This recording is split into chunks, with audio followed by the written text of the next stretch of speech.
কার্তিক মাসের পূর্ণিমা তিথিতে রাজ্য জুড়ে পালন হয় রাস উৎসব। শ্রীকৃষ্ণ ও রাধার ঐশ্বরিক প্রেমলীলা স্মরণে এই উৎসবের আয়োজন হয় প্রতি বছর।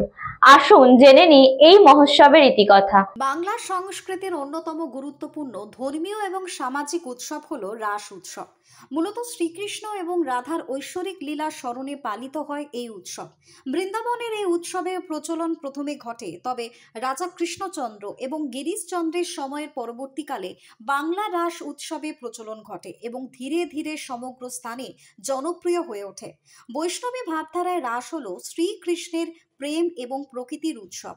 গোপিনী সহ রাধা কৃষ্ণের আরাধনাই রাসের মূল বিষয়। কার্তিক মাসের পূর্ণিমা তিথিতে পালিত হয় এই বিশেষ রাস উৎসব, তাই একে রাস পূর্ণিমাও বলা হয়। পুরাণ মতে শারদ রাস এবং বসন্ত রাসের উল্লেখ মেলে। অনেক জায়গায় এই উৎসব কয়েকদিন ধরে মাতিয়ে রাখে ভক্তদের। মন্দির, আশ্রম এবং বিভিন্ন পল্লীতে রাধারানী এবং শ্রীকৃষ্ণের মূর্তি সাজানো হয়, প্রদীপ জ্বালানো হয়।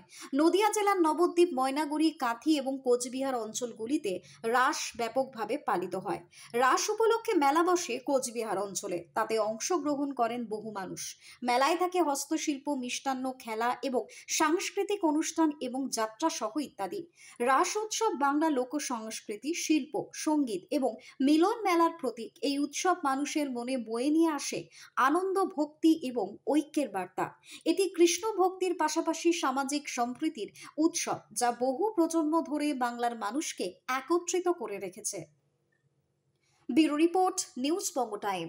St. Augustine's Day School, Barakpur. Success for every child. Admission open 2026 to 2027. Contact number 900793 4555.